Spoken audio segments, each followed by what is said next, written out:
प्रिय विद्यार्थियों, good morning, सुप्रभात, सत श्री अकाल, श्री राम राम राम। हमने आपको कल की क्लास में टेंस पूरे करवा दिए। अब उन टेंसों में आपने कहाँ तक उस पर गौर किया, कहाँ तक उसको अपने जोहन में रखा, कहाँ तक आप समझ पाए। अब विद्यार्थियों, ये आपके ऊपर डिपेंड करता है। मन से कोई भी काम किया जाता है मेरे प्रिय विद्यार्थियों, वो हमेशा सफल ही होता है, वो काम हमेशा पूर्ण ही होता है। इसलिए कोई भी काम करना, उसको मन से करना, लगन से करना, रुचि के साथ करना, आपका काम हमेशा सफल होगा, आपका काम हमेशा पूर्ण होगा। आप कभी असफलता को नहीं देखोगे, हमेशा आप सफल ही होंगे। मेरे प्यारे विद्यार्थियों, किसी भी काम को करना बच्चों, वो हमेशा मन लगा के करना है ना। कोई भी काम हो, किसी का भी उदाहरण आप देख लो, कोई भी उदाहरण देख लो। जैसे आपके हिंदी में पोइट्स कवि हैं, तुलसीदास जी हैं, सूरदास जी हैं, कबीरदास जी हैं, बिहारी लाल जी हैं, और आपके नरोत्तम दास जी हैं, या ए टू जेड कोई भी जिन्होंने अपनी रचना के बल पर अपनी प्रसिद्धि को प्राप्त किया, और वो इतिहास में हो गया उनका नाम, और वो हमेशा जीवन पर्यंत, जब तक ये धरती रहेगी, जब तक इस धरती पर मनुष्य रहेगा, तब तक उनको हमेशा स्मरण करेगा। क्योंकि उन्होंने अपने चित्त को एकाग्र कर लिया था, और उस एकाग्रता से ही उन्होंने भगवान का स्मरण किया, और भगवान की उनको ऐसी प्राप्ति हुई कि वो हमेशा हमेशा के लिए इस संसार में अमर हो गए। तो प्यारे विद्यार्थियों, आप उनके द्वारा बताए गए मार्ग पे ही आपको चलना है, क्योंकि आप अपने जीवन को सफल बनाने की कोशिश करेंगे। और मैं हमेशा यही कामना ईश्वर से करता हूँ कि परमात्मा मेरे द्वारा पढ़ाए गए बच्चों का जीवन सफल बनाए। क्या जितने भी बच्चे हैं इस संसार में, परमात्मा सभी का कल्याण करे, सभी को सन्मार्ग दिखाए, सभी को अच्छे मार्ग पे चलने की प्रेरणा दे। हम ईश्वर से यही प्रार्थना करते हैं। तो प्यारे विद्यार्थियों, कल तक हमने आपको हिंदी से अंग्रेजी में ट्रांसलेशन करना बताया था। आज हम आपको टेंस में ही रखेंगे, लेकिन अब आज आपको अंग्रेजी में सेंटेंस पहचानने की जरूरत होगी। अगर आप अंग्रेजी में वाक्य नहीं पहचानोगे तो आप ना तो प्रश्न का सही उत्तर लिख सकते हो, जो आपकी टेक्स्ट बुक से आते हैं 25 नंबर के क्वेश्चन, और 10वीं 12वीं दोनों के लिए मैं बता रहा हूं।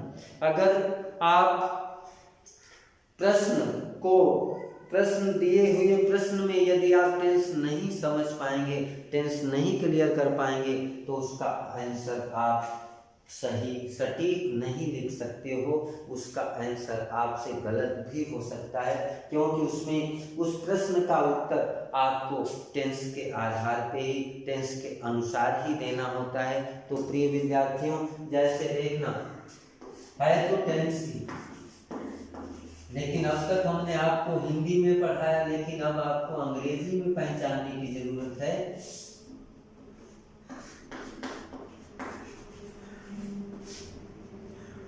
देखो, जैसे वाक्य दिया बच्चों, वाक्य दिया वेयर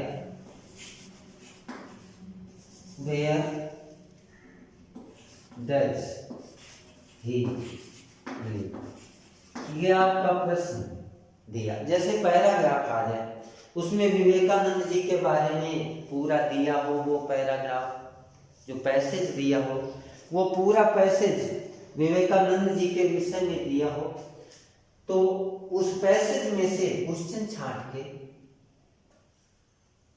छांटने हैं आपको उस पैसेज में से। तो पहला प्रश्न उसने ये दे दिया पैसेज में से छांटने के लिए कि where does he live, where does he live. या प्रश्न इस प्रकार से दे दे कि वेयर डिड ही। तो प्यारे विद्यार्थियों, ये आपने देखो प्रश्नवाचक शब्द उसी में टेंस में चलना है आपको। प्रश्नवाचक शब्द वाक्य के शुरू में दिया, हेल्पिंग वर्ब डिड दी, उसके बाद सब्जेक्ट दिया, उसके बाद वर्ब की फर्स्ट पार्ट यही दिया। आप देख रहे हो जब वाक्य इस प्रकार का है तो सबसे पहले आपको इस वाक्य में टेंस पहचानने की जरूरत है कि ये वाक्य किस टेंस का है, क्योंकि प्रश्न का किसी भी प्रश्न का उत्तर आप जब देते हो तो हमेशा उसको साधारण वाक्य में ही देते हो।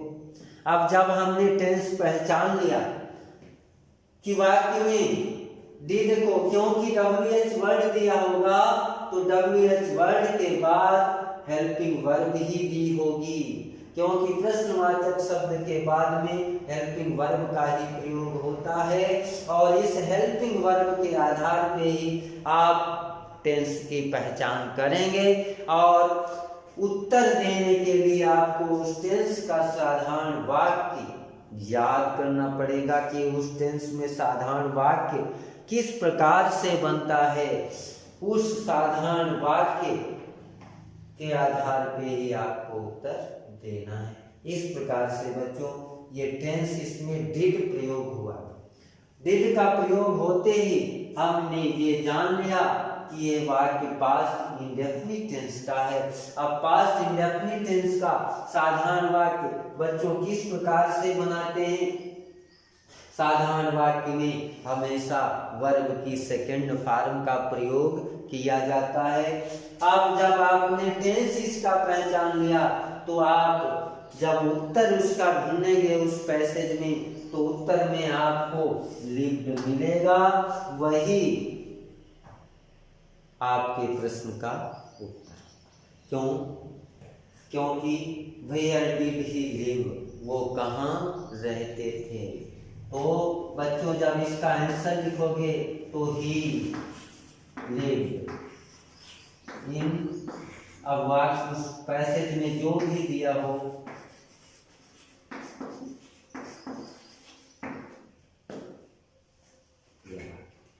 दूसरी बात ये बच्चों, ये तो हमने टेंस की पहचान करवाई और दूसरी बात ये कि कोई भी प्रश्न आपका किसी भी पैसेज में जो नीचे प्रश्न दिए होते हैं उन प्रश्नों के उत्तर को छांट के पैसेज में से जो लिखना होता है, तो प्यारे विद्यार्थियों जब वो प्रश्न वेयर से शुरू हो तो इस बात को हमेशा याद रखना कि वेयर जो होता है प्रश्नवाचक शब्द वो हमेशा स्थान सूचक को दर्शाता है।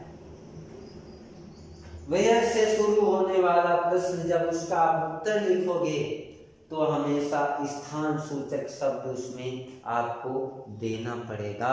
इसलिए वेयर से शुरू होने वाला शब्द, वेयर से शुरू होने वाला प्रश्न, उसमें हमेशा आंसर जो होगा वो स्थान सूचक शब्द में ही देना है। बाकी प्रश्न में से आप आंसर को जोड़ दोगे और स्थान सूचक शब्द वेयर से शुरू होने वाले प्रश्न में स्थान सूचक शब्द उसके उत्तर में आपको लिखना पड़ेगा। तो प्यारे विद्यार्थियों डिड से हमने पहचान लिया कि ये वाक्य पास्ट इंडेफिनिट टेंस का है। उसके बाद ये तो पैसेज से प्रश्न छांटने की बात रही। इसके बाद आपका प्रश्न 10वीं कक्षा के लिए ये आता है कि ये पैसिव वॉइस में वाक्य दिया, एक्टिव वॉइस का वाक्य दिया और एक्टिव वॉइस के वाक्य में यदि आप टेंस नहीं पहचानते हो अंग्रेजी के वाक्य में तो आप उसका पैसिव वॉइस चेंज करना मुश्किल होगा, क्योंकि उसमें टेंस के अनुसार हेल्पिंग वर्ब का प्रयोग होता है। अब जैसे वाक्य पास्ट इंडेफिनिट का दिया, अब डिड दिया तो डिड पास्ट इंडेफिनिट का सिंपल प्रश्नवाचक वाक्य है। अब जब पास्ट इंडेफिनिट का एक्टिव वॉइस का वाक्य हो तो उसको पैसिव में चेंज करने के लिए हमेशा वाज या वर हेल्पिंग वर्ब का प्रयोग करते हैं जो आपका ऑब्जेक्ट बने, क्योंकि एक्टिव वॉइस को जब पैसिव वॉइस में बदलते हैं तो सबसे पहले उसका नियम होता है कि जो उस वाक्य में ऑब्जेक्ट दिया हो उसके आधार पे ही हमको हेल्पिंग वर्ब का प्रयोग करना। हम चल रहे हैं बच्चों अंग्रेजी के वाक्य में पहचान, किस प्रकार से टेंस पहचानते हैं। दूसरा वाक्य जैसे देखना बच्चों, जैसे वाक्य दे दिया उसने वेयर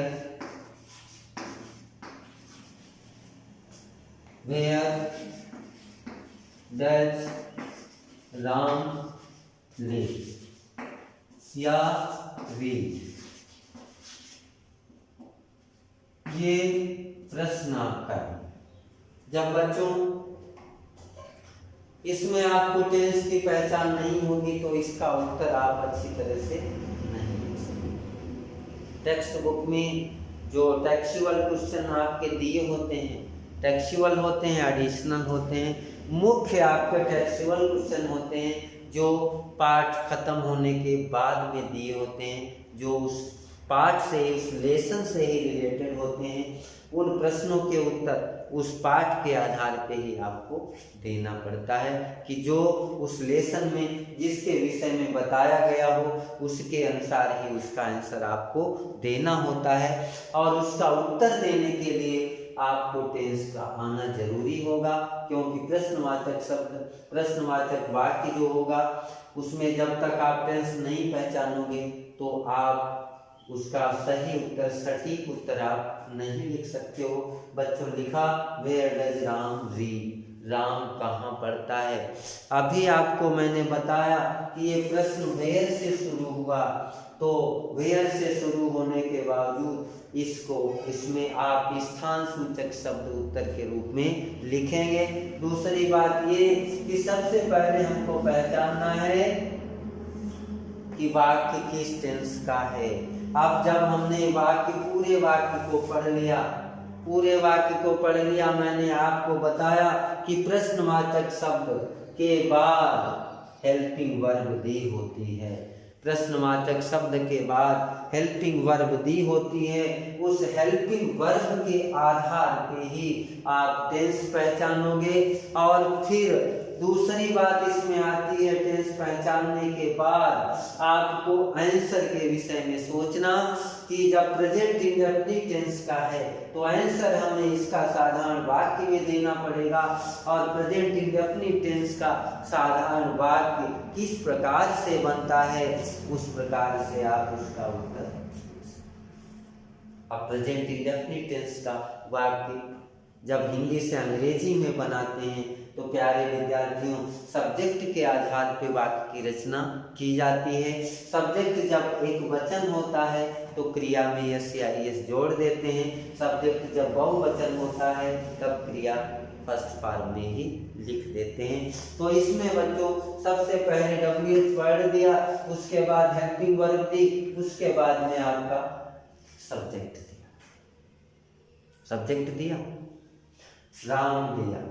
हमको इसका उत्तर देना है where does Ram read, Ram कहाँ पढ़ता है।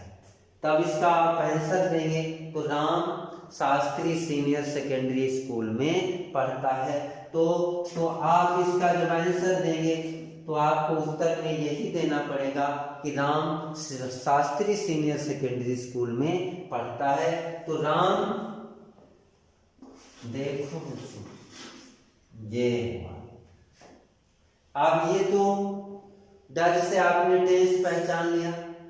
जब आपके टेंस पहचान में आ गया तो उत्तर देने में आपको कोई दिक्कत नहीं होगी। अब राम सब्जेक्ट एक वचन बना बच्चों, राम एक वचन बना, तो राम एक वचन है, वाक्य आपका प्रेजेंट इंडेफिनिट टेंस का है।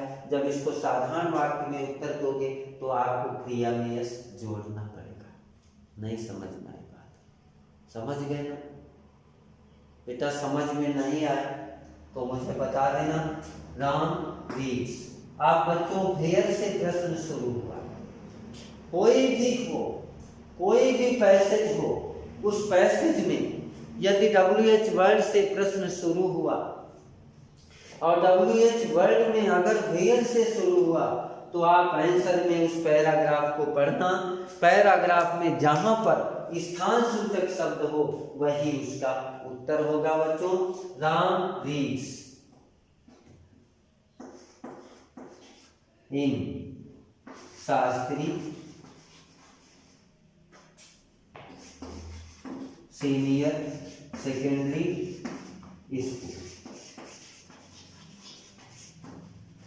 यह इसका उत्तर है। तो इस प्रकार से अब यहां भी देखो बच्चों, आपने रीड लिख दिया, रीड लिख दिया ना, अगर आपने यस नहीं जोड़ा तो आपका आंसर गलत माना जाएगा, क्योंकि ये छोटे छोटे प्रश्न होते हैं, एक अंक के ही होंगे। अब छोटा सा उसने एक शब्द में आंसर आपसे मांगा और एक शब्द में जब आप आंसर देंगे तो आपको एक के बजाय 2 नंबर नहीं दे सकता, क्योंकि वो क्वेश्चन ही 1 नंबर का है। अगर आपने टेंस से रिलेटेड गलती करी, इसमें यस नहीं जोड़ा, तो आपका आंसर बच्चों गलत है, वो 1 नंबर आपको नहीं मिलेगा। इसीलिए मैं कहता हूं कि इन टेंसों को आप बहुत थारोली समझिएगा, बहुत अच्छी तरह से समझिएगा, क्योंकि कोई भी प्रश्न आपका दिया होगा टेंस से रिलेटेड होगा, ग्रामर का कोई भी टॉपिक दिया होगा आपका टेंस से रिलेटेड होगा, कोई भी टॉपिक हो, चाहे पैसिव वॉइस हो, चाहे वर्ब्स हो, चाहे डायरेक्ट स्पीच हो, कोई भी टॉपिक हो, सब टेंस से ही रिलेटेड होंगे। इसलिए बच्चों टेंस का आना बहुत जरूरी है। उसके बाद देखना बच्चों,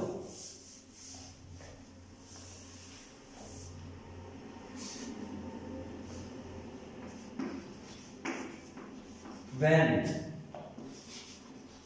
does सीमा get up,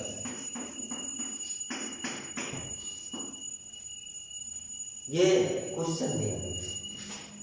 अब प्रश्नवाचक शब्द से शुरू हुआ।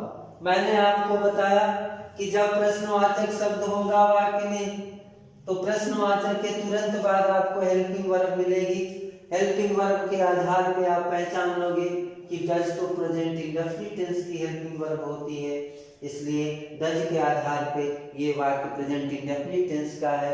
ये प्रश्न दिया हुआ है और इसका जब आप उत्तर लिखोगे तो प्रेजेंट इंडेफिनिट टेंस के सिंपल सेंटेंस में ही आपको उत्तर देना होगा।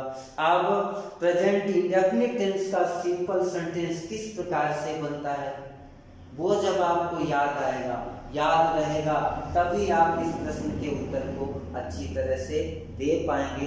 अन्यथा आपका 1 नंबर का क्वेश्चन जो होगा आंसर जब दोगे, थोड़ी सी गलती यदि आपने कर दी तो आपका 1 नंबर को चला जाएगा। इसलिए बच्चों टेंस की पहचान करनी आपको बहुत जरूरी है। कोई भी टॉपिक हो उस टॉपिक में टेंस की आवश्यकता पड़ती है। जैसे एक वृद्ध व्यक्ति को लाठी की जरूरत पड़ती है, सहारे की जरूरत पड़ती है, उसी प्रकार से ग्रामर में आपको टेंस के सहारे की जरूरत है। टेंस आता है तो आप अच्छी तरह से वाक्य की रचना कर लोगे, नहीं आता है तो आपका आंसर गलत हो सकता है। प्यारे विद्यार्थियों, अभी इसमें 5 दिन और लगेंगे आपके टेंस में, क्योंकि हमको ये पूरे इसी तरह से आपको रिवाइज करने, क्योंकि मैं ये चाहता हूँ कि आप बिल्कुल पक्के हो जाएं, किसी प्रकार की कमजोरी ना रह जाए। इसलिए प्यारे विद्यार्थियों, आज की क्लास में इतना ही। आप कल फिर इसी वक्त मिलेंगे। नमस्कार, धन्यवाद।